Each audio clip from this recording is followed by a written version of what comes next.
Okay, thank you for attending the February 2021 Transportation U AZ event. Transportation U is a national hands-on interactive mentoring program that offers young girls ages 13 through 18 an introduction to a wide variety of transportation careers. It is connected to Women's Transportation Seminar, or WTS, which is a women's organization for transportation professionals.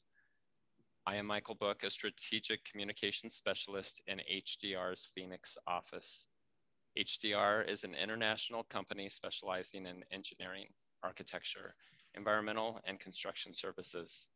If you have any program or event questions, you can send me an email at michael.book@hdrinc.com. My email address has been placed in the chat. This event is also supported by Shelby Blashford, Engagement Specialist at WTS International, and Bree Balke, Community Relations Coordinator at Valley Metro. Before we get started, I would like to briefly discuss the Transportation U program. Each month throughout the school year, there will either be an online speaker or online facility tour. There is nothing scheduled during the summer months.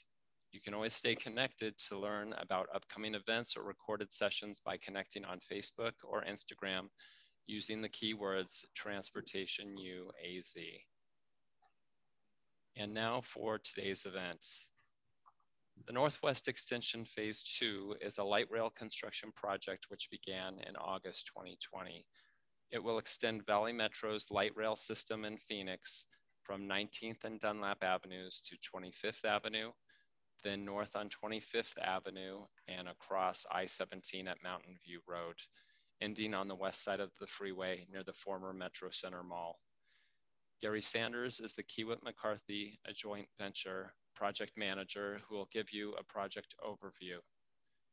Following Gary, Dee Oswald, Kiewit's Human Resources Director, will be presenting a few of Kiewit's programs, and then Women in Construction and Engineering through the dialogue of several Kiewit women.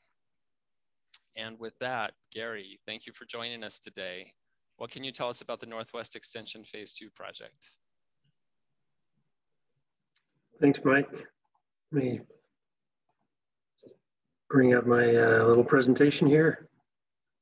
So welcome everybody. This is the Northwest Phase 2 extension of the extension onto the existing light rail system here in Phoenix. I'll give you a brief overview of the project, and then I'll turn it over to Dee for the remainder of the presentation here.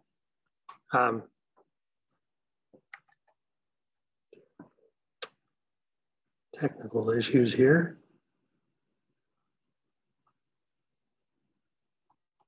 There we go. So this is a map of the existing Valley Metro light rail system here in Phoenix. The gold lines there, the solid gold lines indicate the existing system running from the north end of Phoenix into downtown Phoenix and then out east to Mesa. Our project for the Northwest Extension is the little curved green line up there in the far left where it says 2023. So it's just a 1.5 mile extension onto the existing system, but it does provide connectivity for the community from the existing end of line over I-17 into the Metro Center Mall there on the west side of I-17. So a little bit about the project. Here's a blow up of it. It's about 1.6 miles of LRT double track. We've got 3 passenger stations on the project. The 2 small dots, the 2 small black dots are the at-grade stations, similar to the other at-grade stations on the existing alignment. And then the big black dot there at the far end at Metro Center is the new aerial station at the end of line, the future end of the line.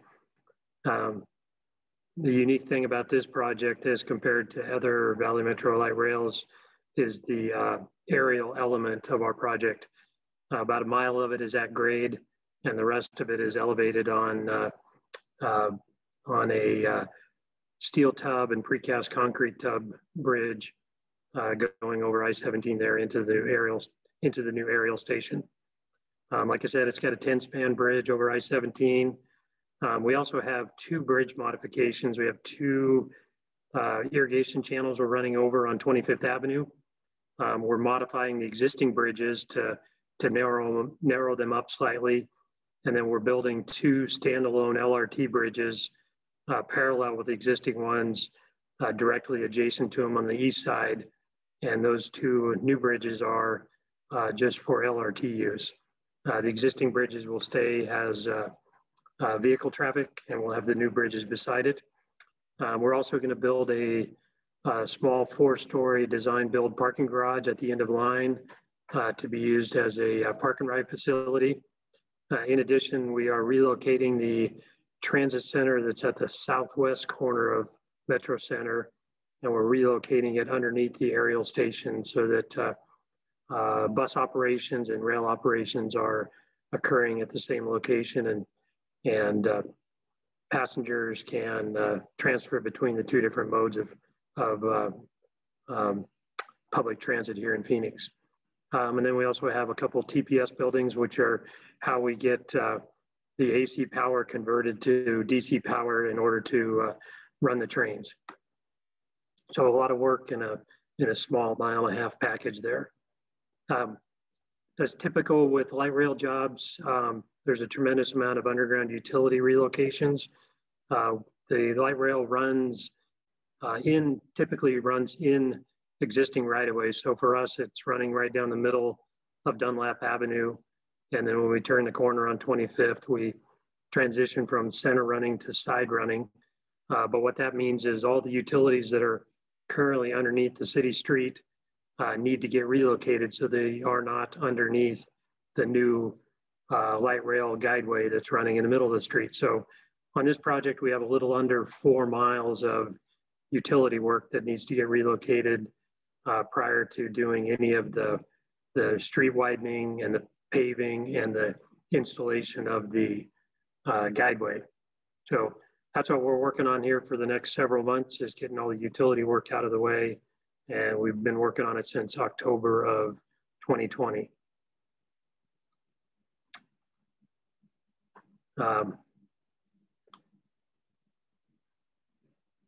So the next unique phase on this I've talked about is the structures work.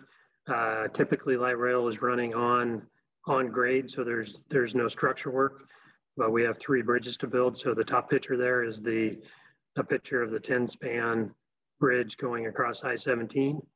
And one of the unique things that we're doing on this bridge is that we're spanning all the way across the freeway and not putting a pier in the median or the center of the freeway. We're trying to reduce the impact on commuters as much as possible.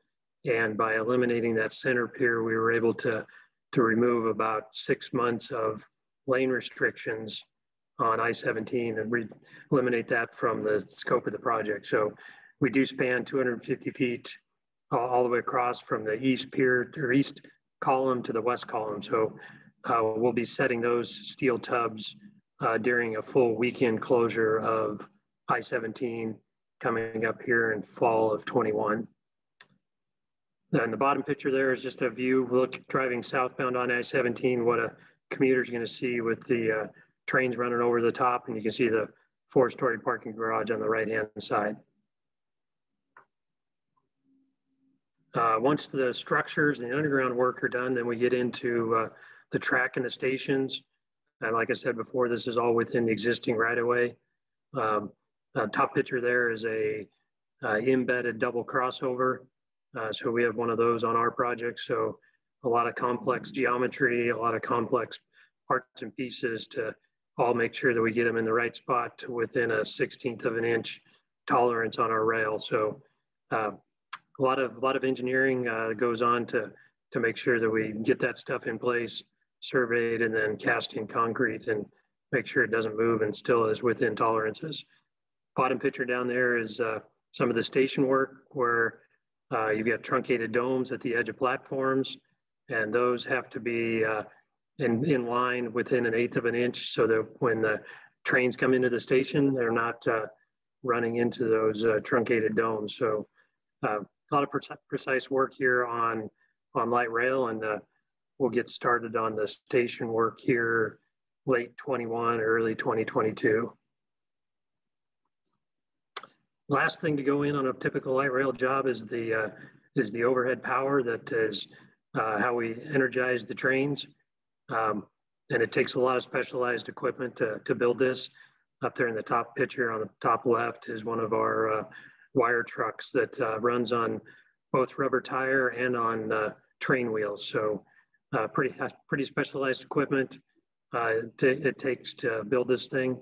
And one unique thing about light rail systems, ours runs on 750 volts of DC power. So we get the AC power from the local utilities and run it through the TPS buildings and convert that into DC power and run it out through our overhead power lines to the trains to energize the train. So a lot of dangerous voltage out there, and that's why on a light rail systems like this in Phoenix, where vehicles are allowed to cross over the guideway, all that power is overhead. We don't have third rail power here in Phoenix. It's all overhead to keep it safe from the public. Got a few pictures here, some renderings of this of the project before I turn it over to Dee. So this is a view of the aerial station at the far west end of the project. And if you're from the Phoenix area and you've been out to Sky Harbor Airport, this station is going to be very similar to the aerial station that's out at the East Economy lot.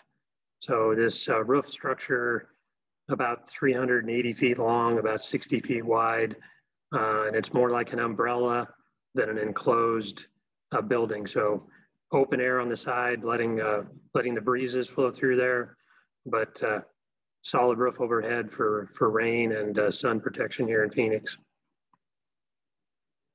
Another view of a little bigger view of that west end of the project. Building on the far left is our four-story parking garage. You can see the aerial station there in the middle. Coming down to the bottom right are the tail tracks, which is where Valley Metro during operations can store trains if they need to put another train in service. Say one of their trains broke down, they can bring their train off the tail track and put it into service fairly quickly. And then off to the left, going up to the top left, is the bridge over I-17. Another view of the aerial station there. Be a neat structure out there for this Northwest project. Top of rails, a little bit higher than a typical roadway bridge.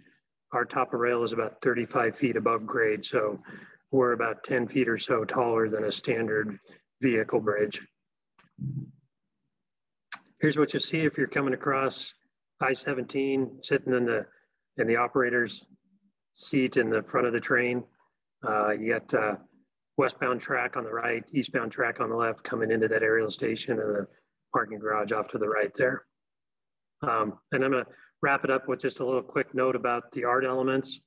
So we've got 7 artists on this project, all doing a different thing. One artist each for the stations, an artist on TPS building, and then an artist on the parking garage and down at the transit center. So a lot of fun art elements. These are some of the examples that are going to be on the project. The round circle on the left is a bug's eye view out at Rose Mofford Park. The bottom one is the entrance gate into a TPS building. The tall gray column there in the middle is actually what the bridge columns are going to look like. They'll have a Ocotillo cactus cast into the columns. The one square blue one up there, kind of top right, is the 25th and Dunlop station. It's kind of an homage to the Phoenix Lights in the early 80s. And then the far right is a tile mosaic that's going to be on the risers of the main entrance stairs into that aerial station. So as you're walking up, you'll see this big mosaic that's about 35 feet tall of tiles that are on the risers of the stairs. So a lot of neat art elements, and it's going to be a lot of fun to get those things incorporated in the project. And with that, I will turn it over to you, Dee. Thank you, Gary. And thank you to all of the you and your crew on this important project that looks like it's definitely going to impact the residents of the Phoenix area.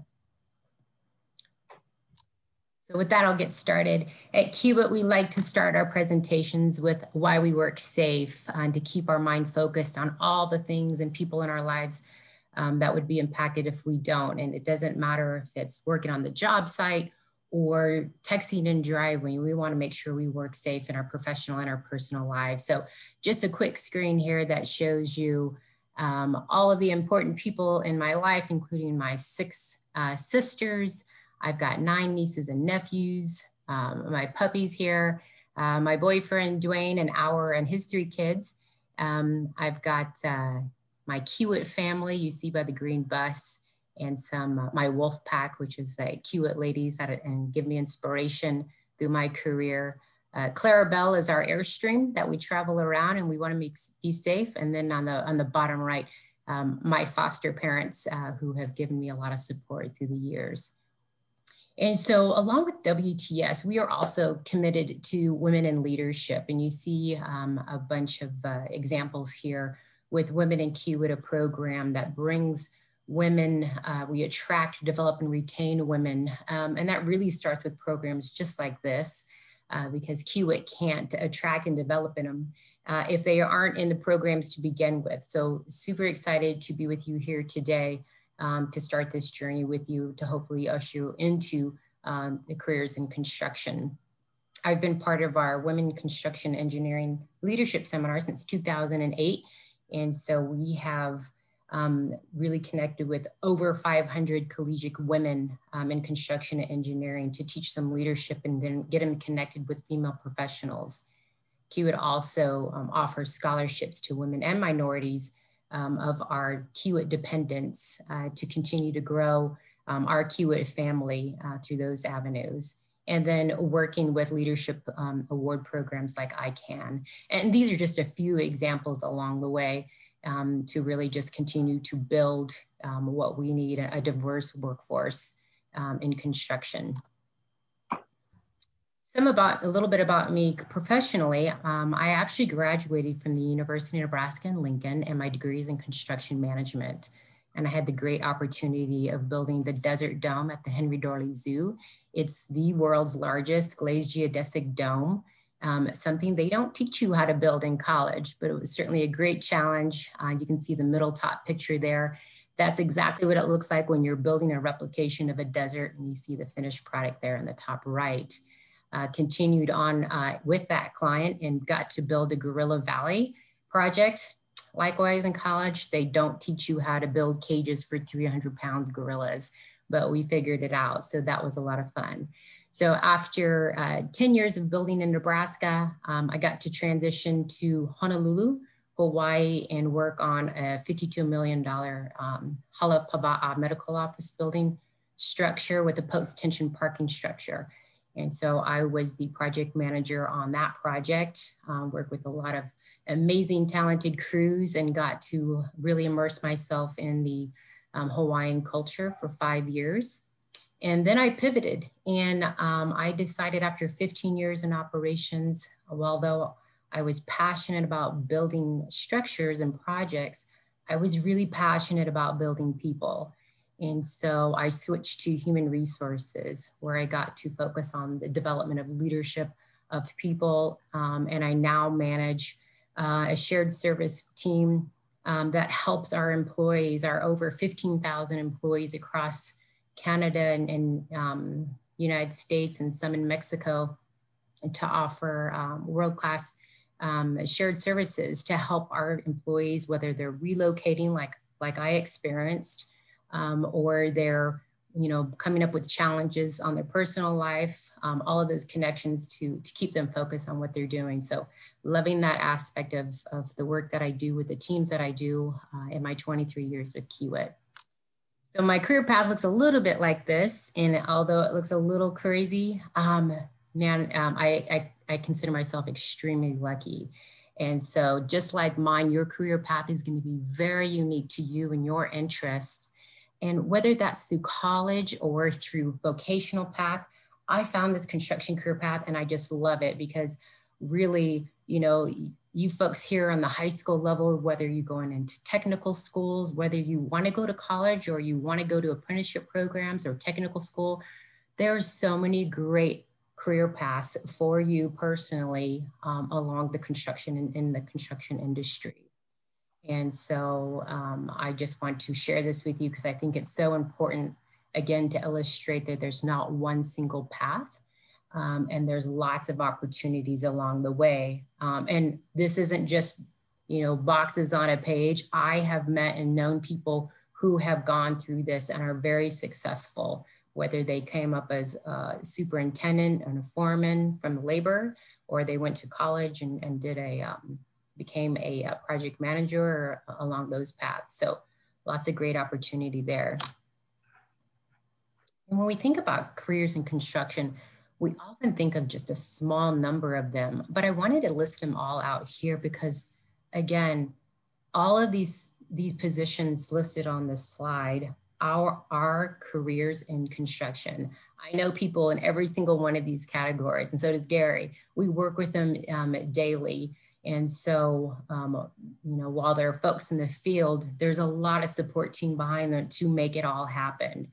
And it takes a village. It takes an entire city, in fact, from the attorneys to data analysts, quality, you know, technology is a huge piece all the way across. So when you're thinking about careers, don't just isolate, you know, just to one thought about what you think construction is. So many opportunities exist. I don't have an time to show you all of the careers, but I am going to be able to connect you with a business controller. We've got Jen Scott, who's going to talk with us about what she does managing the financials of a construction project in a construction area. Myself as a human resources manager that I talked about. And then Sarah Niche, she's actually a project engineer here in Arizona, and she's going to talk about her role. Because of scheduling, I wasn't able to connect with him today, but I went ahead and pre-recorded a message so we can all hear the message that they have to share. So here over the next several minutes, we're going to hear from a little interview about what construction careers and women in construction.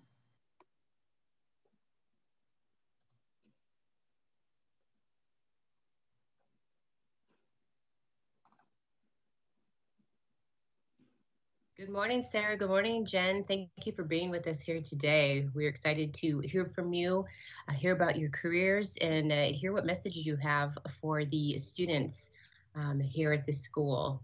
So I'll go ahead and start with you, Sarah. Tell us a little bit about yourself. Hi, yeah, my name is Sarah Niche. I'm currently the project engineer on a job down in downtown Phoenix, the South Central Light Rail project, and really my degree and background. So my background is a civil engineering major, and I have worked in construction pretty much ever since I graduated college. So that's a little bit about me. Awesome. Is your job currently related to your degree? It actually, in some ways, but really not much. The majority of what I took away from my degree was how to solve problems.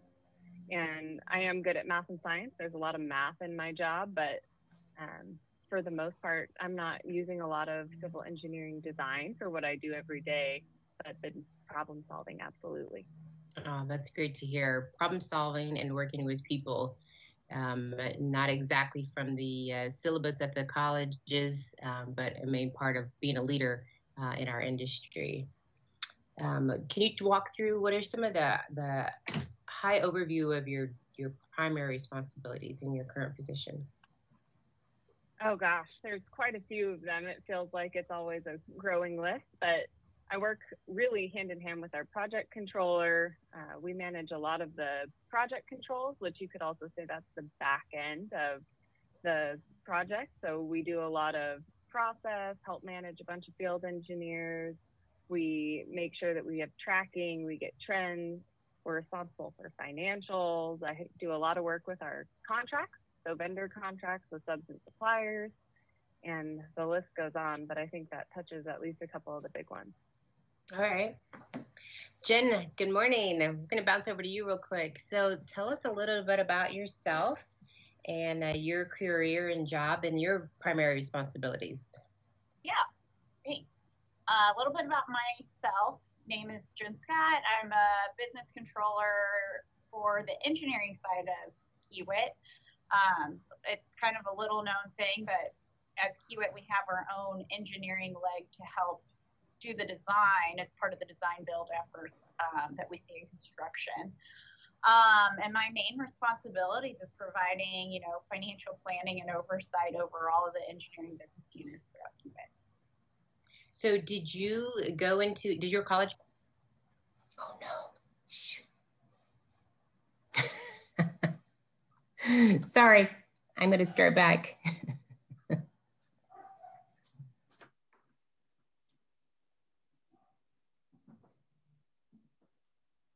And I think you hit it. That project engineer role actually, because they are so ingrained with the financials, they can end up, transitioning into a different career path because they have an interest in it. And so, did I need to go get an accounting degree and a master's in accounting? No, but I actually had previous work experience before Kiewit. And so I think that was a really big stepping stone in getting my foot into the door. Yeah, that makes sense. And I think you hit an important topic of starting your career, growing, getting some responsibility, and shifting, which is exactly what I did 15 years as a superintendent, and then I shifted to HR. So we'll get into that a little bit later. But so for both of you, why did you choose your careers? Sarah, why did you choose engineering, and Jen, the finance and accounting side? There's not a real great story behind mine. I knew in high school that I was good at math and science, and I started looking down the list of degrees when I went to ASU, and the one that stood out that I thought would have fun people in it and not be super nerdy was civil engineering. And so I kind of started without really understanding what I was getting myself into probably, but ended up, it was a really good fit for me. I really enjoyed it. The reason I chose construction over the design side was because I like to see things get built. I'm really a visual person. I really appreciate getting to watch something. And then there's a couple of roadway projects I've been on here in town where my little brother will call me and say, hey, I'm driving down a road you built. It looks great. Why'd you build it all the way out in the middle of nowhere? But there's some of that pride there, right? Of leaving your mark, leaving a little bit of a legacy, a piece behind you. That's funny. My family always calls and tells me when they pass a yellow and black Kiewit truck. So I'm alerted anytime that happens. They're just as proud as we are. How about you, Jen? Honestly, I was like many high school students that are probably in the same boat and didn't really know what you wanted to be when you grew up. I actually went through most of high school thinking I wanted to go into broadcast journalism. Which I'm glad I didn't, because it's a very you would have been great. But I also, my personality trait is I have a big efficiency problem. And so I went into a college counselor's office and I said, what is going to make me the most money coming out of school with the least amount of time in school? And they mentioned accounting. So I feel like that is going to be very relatable to a lot of the students listening to our interviews. Thank you for that candidness. So in both years, Jen, what skills do you need to be best in your field? Sarah earlier talked about, problem solving, and we mentioned just slightly on people skills, but we can all grow skills and learn and get the technical aspects. But what do you need to be the best? I probably am going to say the same things as Sarah. It is a lot of problem solving skills, because what it comes down to for really this finance organization is, understanding business operations, understanding then how does our system, our enterprise, planning system work, and then trying to solution both of those things at the same time. And then not only that, right, as you guys probably know, working at Kiewit, our enterprise resource planning system is this big black box to a lot of people. And so how do you extract that and communicate it in a manner that people understand it? And, you know, I think that drives the last point that I had thought of, and it's, you know, understanding people. How do you communicate to people? One of the best leadership advices I've ever gotten in my career was at a leadership conference, and what they said is treat others how they want to be treated, not treat others how you want to be treated. And it really resonates with me every day. I think a lot about exactly what you just said. I was thinking about it this morning, and it's like, you know, we hear that it sounds funny. It's like, you can't lead if no one's behind you. There's nothing leading. So making sure you pull the team up with you, and you're all on the same page, because if you're all, you know, splintered and scattered, you can't really drive impact efficiently. And so whether it's the tools and the resources, or just the dialogue of clearing up any miscommunications is a big deal, and clearing out. You guys have a lot of deadlines and things going on that are very dynamic that can get in the way. But if you clear them away, you really start to focus on solving the problem. It's like, let's put our personal stuff aside and then let's really do what we do best, which is make things happen in the best way possible. Anything to add, Sarah, other than we talked a little bit about people and such? Yeah, I think people is one of the biggest ones. The only thing I think I would add is, especially in the recent years, I'd say just resilience and adaptability. This business is maybe not the very top of the tech curve, but we're definitely progressing quickly in that direction. And I would say our technology has changed a couple of times already since I've been with Kiewit. And it's just like jumping in, being willing to learn something new. And, you know, this is the direction we're taking, and how can I use this best and utilize it? And that adaptability and being willing to do that is something that's going to be critical, especially going forward. It's going to the technology will keep growing at a high rate, I would think. Great point. Because if we were the person we were when we started and we don't grow, then you become stagnant. And it is so ever evolving. And that's what makes it so exciting. It's like even the processes you developed before, you know, they're new and improved. The technology is different. I remember one of the projects that I built, and I've been with Kiewit now 23 years. I remember when they remodeled it, and I was like, oh, wow, we're to the remodel phase. I've been around a long time. That hurts a little, but it's a fact of life.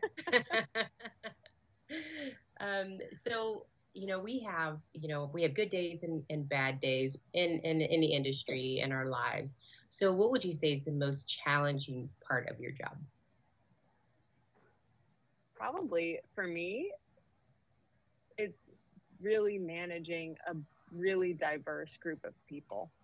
I think there's two big challenges, that one, and then I would say just finding that work-life balance and how that works for me and my family. But for sure, the managing a diverse group of people, and different people have different ways that they, you know, some people need praise, some people need you to speak with them critically, some people need a lot of feedback, or they don't want to be managed really at all. They want to just give you an end product, and just really sorting through that. This job has been kind of my biggest management role, or the most people that I've got reporting up to me and indirectly, and it's just been shocking to me how each person is so unique. If you want them to perform well, it really does take a lot of time and effort to try to work in that direction. Oh, good points. On the human resources side, I hear what you're saying. So, but when you get it right, wow, the magic comes from those folks being engaged and excited, and feeling that they're valued and as they contribute to everything that we're working on together. Jen, how about you? She hit it on the head, right? That is the people, the people. The only thing I would add is managing people through the resilience or the agility, right? Because change is scary, change is hard, right? And I would say, as we navigate through this time in a pandemic, or, you know, new technologies, managing people and their expectations and getting them comfortable in a new situation is so difficult, right? Because it's hard to wrap your head around, like, hey, everything I did for the last 3 years, now it's different, you know? And it's like, yeah, it is. And it may, you know, you kind of have a growth curve where you hit a valley a little bit too on these technologies. And so you do take a step backwards to make it get better. And so managing through that and the expectations, it's hard, right? Yeah, I think you hit talking about change management and these high school students, you know, to me, thinking back, like high school change was one of the biggest impacts of my life. And it was very challenging. And looking back now, I wish I had realized there's so many people out there. We've all been through it. There's a lot of people you can, you know, mentor with and talk through. The challenges aren't isolated to, you know, yourselves, because like I said, we've all been through it. We've all been through it as students. We've all been through it as women. We've all been through it as someone who was trying to figure out what you're going to do when you grow up. And all of those things that are coming, you know, along with family life and personal things. So, and Sarah, you mentioned work-life balance, and I think that's so important. And so I wanted to hear how you ladies balance your families, and tell us a little bit about what that makeup looks like. I would say for myself, I've just hit 4 years of being married. So I don't have kids yet. I haven't quite thrown that ball into the equation yet, but it's been a learning curve for me. I had it all figured out when I was single and when we were dating, and I really knew how much I could give here and how much I needed to give at home. And when I got married, things kind of flipped and I had to reassess. And that's been kind of my learning lesson with work-life balance, is everybody's just different. And you have to do what the work-life balance is that works for you, and be willing to figure out what that looks like without being influenced by what it looks like for other people. And so that's really been something that's been important to me, that I've had a lot of conversations with my family about, and had, you know, really good conversations with management about. And it's looked different at different times. Right now, it looks a lot of hours in the office, and I have to be really intentional when I'm at home, but it hasn't always looked that way for the duration of my career. So. Oh, that's so good. And as you meant, you pulled in the mention of management, because it is a conversation to say, hey, this is important to me. I need to do this. And sometimes it's the other way. And so I personally have calendars with all events on it, because I need my work to know, like, hey, this is coming up. It's important to me.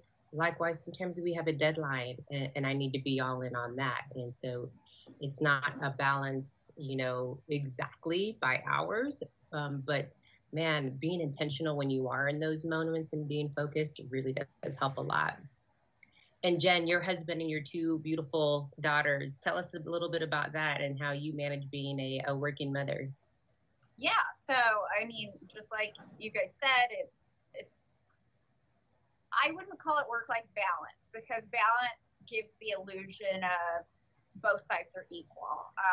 Like Sarah said, you know, as you go through different life changes, balance can mean a different thing. And, you know, early on in my career, I was able to work, you know, 60, 70-hour weeks. And that ended up benefiting me, you know, financially and through career trajectory.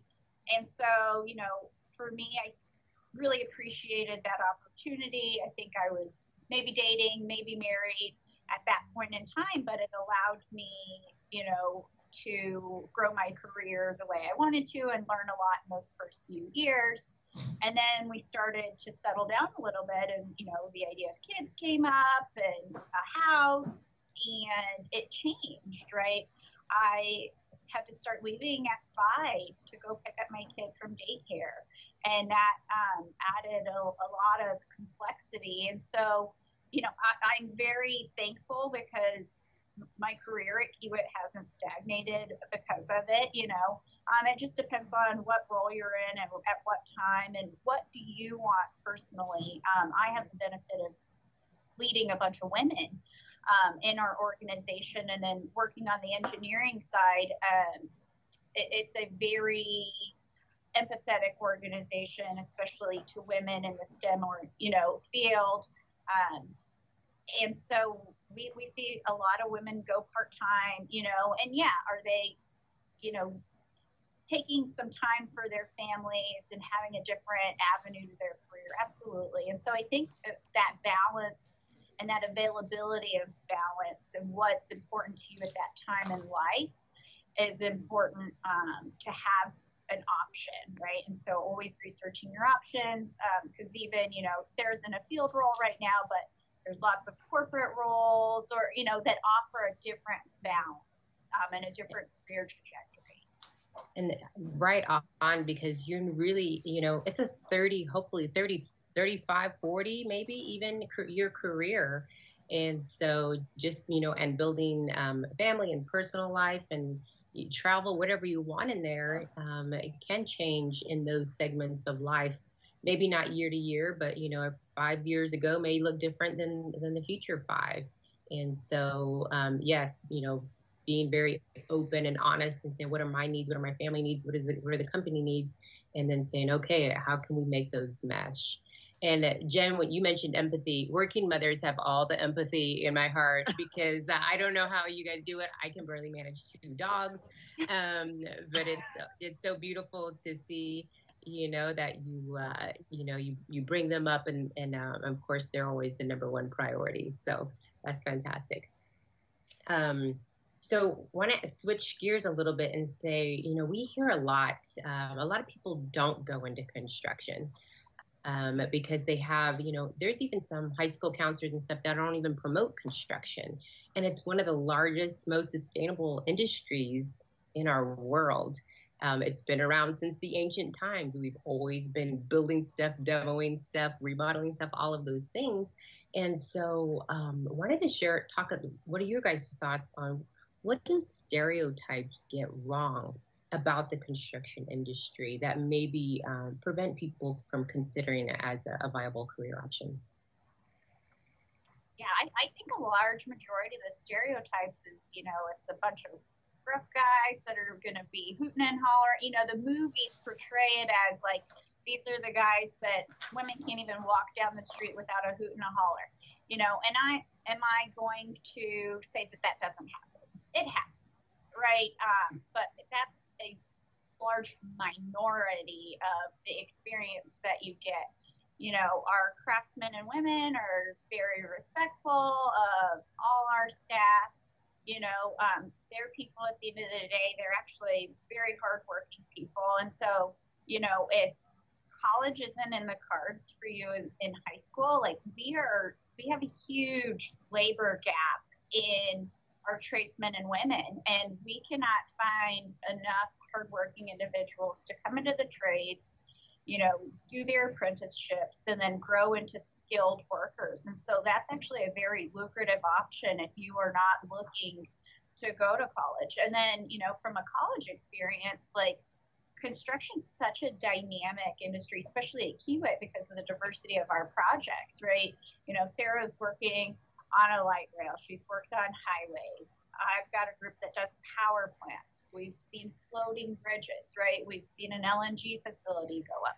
We had the first carbon capture facility in America go up and then get shut down recently. But, and so it's a very diverse experience of what you get to see and do, right? And what we employ is, HR, accounting, finance, all kinds of engineers, designers, right?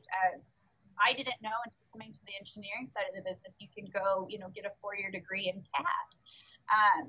And so the diversity of experience and what you can do at Kiewit is just nuts. And so, I think it's a fun industry to be a part of because then you can see the fruits of your labor. Like Sarah said, you can literally see it, and it's so cool.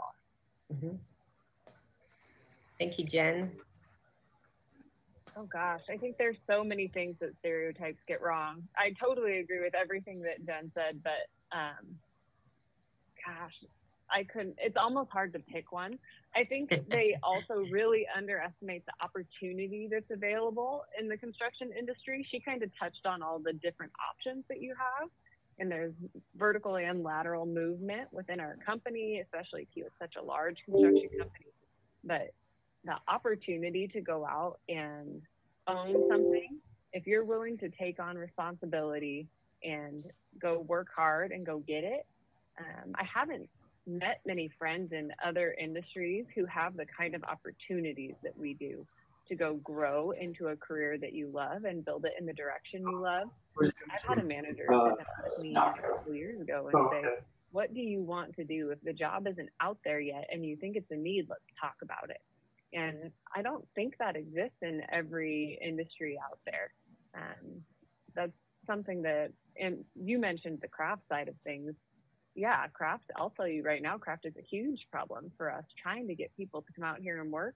And I think people think maybe that it's not a good job or that it doesn't pay very well. And that is so wrong. I look at paychecks sometimes for our craft and I'm like, I'm on the wrong side. I should go out there. There was definitely a moment where I considered being an operator, a tower crane operator. I was like, I crawled up one. It was a 200-foot tower crane. And I was like, okay, I kind of like this view. I think I could do this. Yeah. I could do this. And Absolutely. some of my crews, I remember some of the women crews that I had, they were so good because they were so detail oriented. And they were really good communicators, quite honestly. So they could get things pulled along and get the team nurtured where they need to be nurtured, and really just take care of business. And so I really appreciated that about them.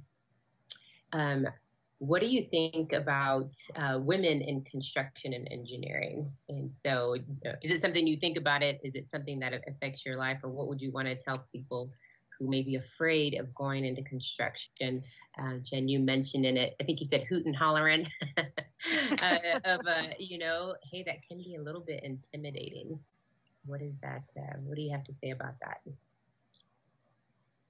I think with any job, right, having a little bit of a thick skin helps, right? Because there is that need for agility, resilience, right?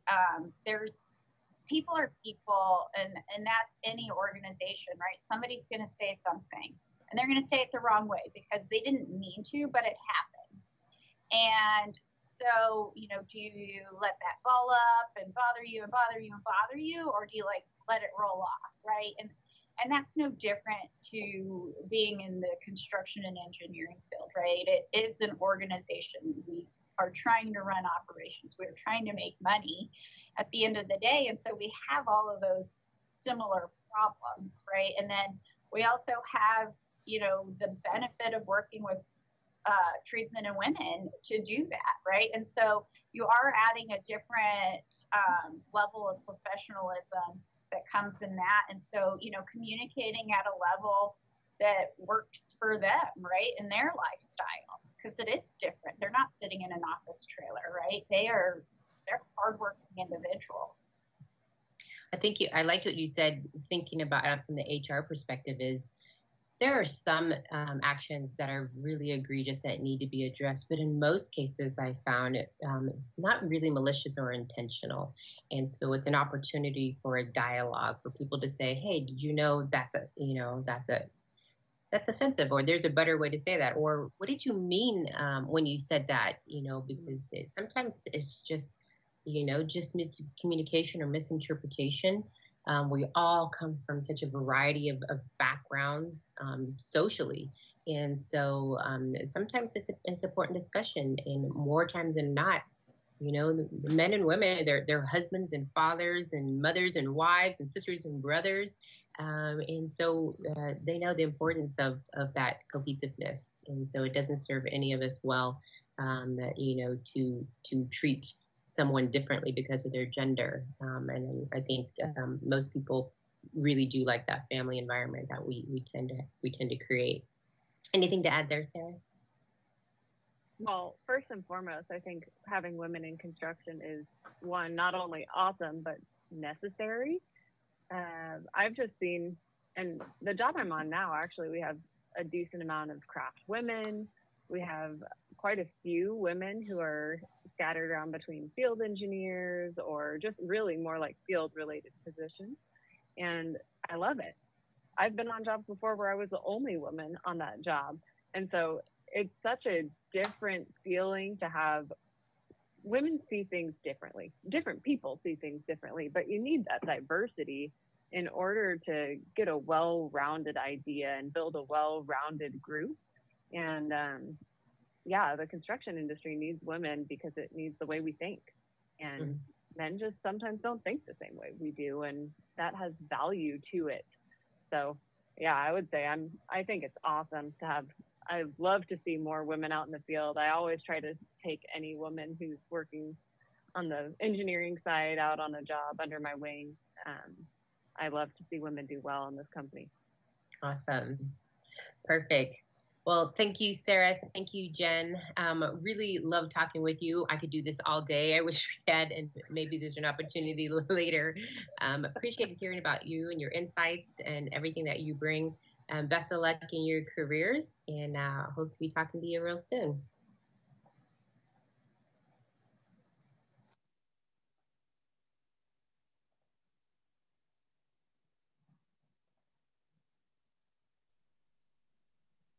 Oh, we don't want to start that again. Okay, so thank you for walking me or staying with me as we talk to Sarah and Jen, and really just a quick wrap up here. So you have all this information and all this input. And so where do you start now? Now what? And so really, I just want to impress upon all of you is to open your mind to the possibilities, to think, you know, if you've never been exposed to construction industry, you've never thought about there, you know, people around you have never been to be role models in it, to consider it here today. You've got a lot of folks here are advocating it for a lot of very good reasons. And not only just to open your mind to possibilities in a career, but also to that next step. I think a lot of times people, especially in high school, will discount themselves because they don't think they can continue on and you know, go to college or do all those things. And I'm here to tell you there's lots of resources. There's lots of avenues where maybe you can work in a trade, save some money, go to college. Again, my sisters and I, you know, we're wards of the state and we went to college, and I'm telling you, it's possible if you have that dream to go on to trades or into colleges. Also connect with mentors. There's so many people here, you know, and Michael gave you his information. Michael, you can definitely share my contact information. Any ladies who want to, you know, who are genuinely interested in construction and want to talk more, please reach out to me. I'd love to talk with you. I'm actually in Phoenix for a little bit of spell, so I can meet you at Chipotle and we can talk a little more. Do a personal assessment quiz. I did that based on Build Your Future, which is a website here for trades.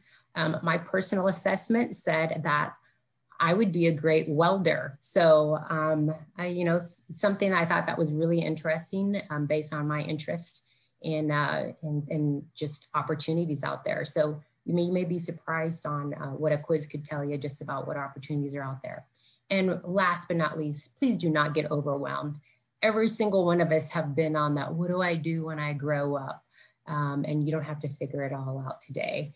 You don't even have to figure out as you go. We'll take each step builds on the next stop and get your next stop and introduces you to new opportunities and people and skill sets along the way. So with that, that's all I had to share. And I'm going to kick it back to you, Michael, so you can take us home. Great, thank you, Dee. At this time, if you have any questions, please either type them in the Q&A section or the chat. If you would like to ask a question directly to Gary or to Dee, you can click at the bottom of the screen and click on the raise your hand option. Bree will then call your name and unmute you so you can ask your question. After your question has been asked and addressed, though, please click on the raised hand option again so the raised hand is removed. Go ahead and submit your questions or raise your hand now. Bree, yes, do we have any questions? Yeah, we have a couple of written questions, so I'll go ahead and ask them. Let's see here. this one's for D, and it says, what were your challenges when you were working as a construction project manager, being a woman in a male-dominated profession? How did you overcome this? You know, surprisingly, or contrary to what most people think, I didn't have a lot of immediate challenges as a woman in the field. I think my initial challenges were more about being a relatively young person managing a team of people who have been in the industry decades longer than I have. And so first and foremost, setting aside, you know, I don't care if you have, you know, a hammer or a degree it's a great equalizer in a construction site because we all need each other. And so being humble enough to say, I don't know, teach me, let me get into your world. Let me ask you questions and really value everyone's input and questions. So, or input and thoughts. That's really the biggest thing along the way. I had my superintendent, Jim, took me around to the job site the first day, introduced me to all the crews and said, this is D, D is with me. In effect, he was saying like, hey, mess with D, you mess with me. So I always felt like I had so much support because no one was gonna mess with Jim.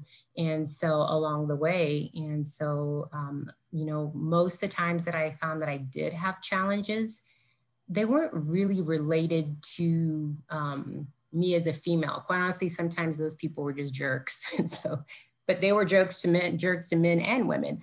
And so really learning that conflict management and how to step up and address, hold someone accountable when they were, you know, saying things that really were just creating drama and really just wanting to bring everybody back to focus on moving that aside and, you know, doing our work. So I have found that lessons repeatable, regardless of the people and the challenge, regardless of the industry, to just be a leader, step up, hold people accountable, and have a really direct conversation about what's happening and how it's affecting and impacting the team negatively.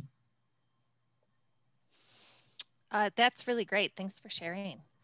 So the next question I have is for Gary, and it is about how do I work on this type of construction project? As a high school student, what would I need to do to get started after I graduate?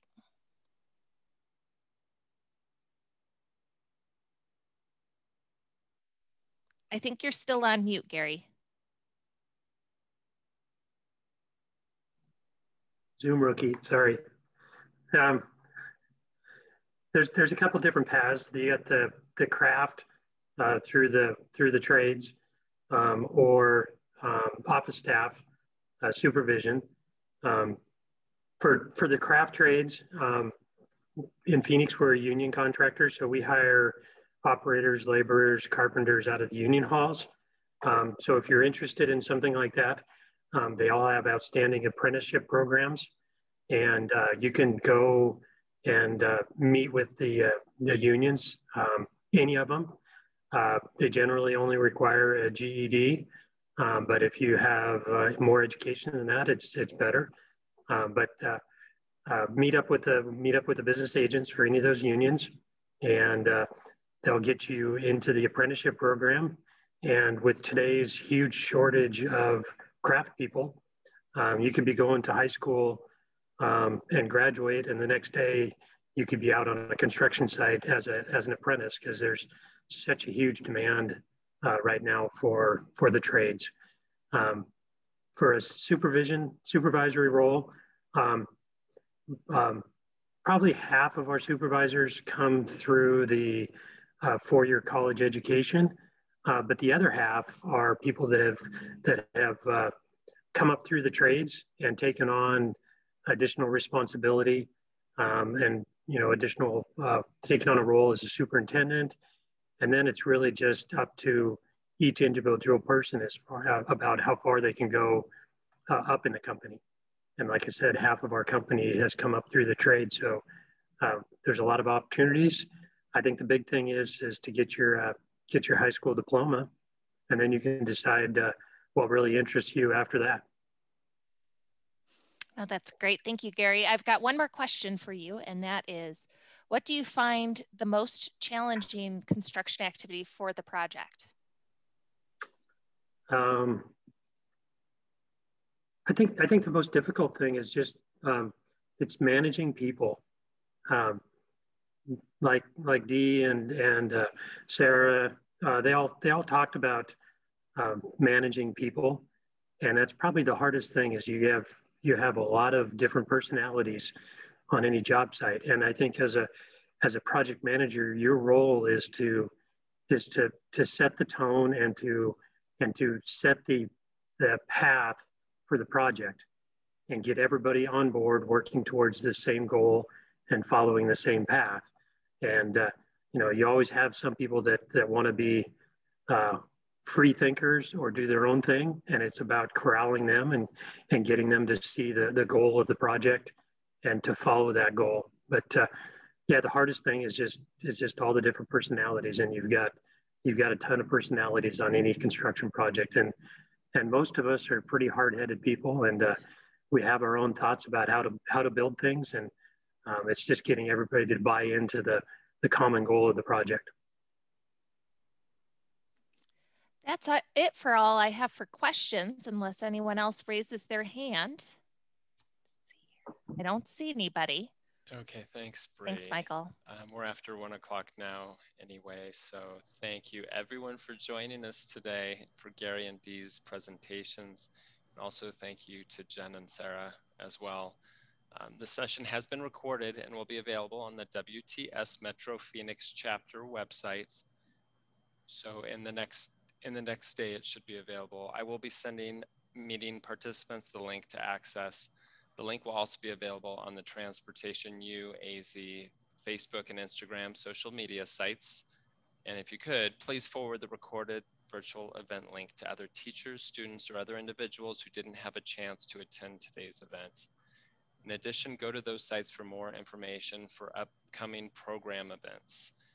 I hope you please consider attending the Transportation UAZ March virtual event, which will be Becky Santiago, a transit planner who works for HDR in the Phoenix office. This event is scheduled for Wednesday, March 24th at noon Arizona time. Once again, I am Michael Book. If you have any program or event questions, please send me an email at michael.book@hdr.com. Again, thank you to Gary and Dee for presenting, and thanks to everyone who joined us for this event. Have a nice day. Thank you. Bye. Bye.